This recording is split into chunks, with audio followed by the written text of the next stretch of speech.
How to delete a point on a mask in Davinci Resolve. So here's the clip. Let's go to the color tab and come to this one, which is window. Use, let's say, Polygon.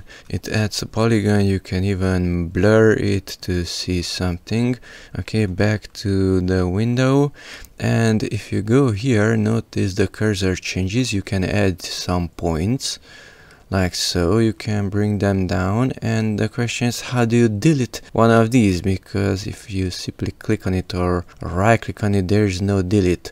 Well, don't use the mouse's left or right button, but use the mouse middle button, and voila, it deletes a point. So you can add a point by left clicking on it, and you can delete a point by middle clicking on it. So that's how to delete a point on a mask in Davinci by using the middle click of the mouse, which is a scroll wheel, but you can also press it down and then it acts like a button. Middle click, that is, press the scroll wheel of the mouse.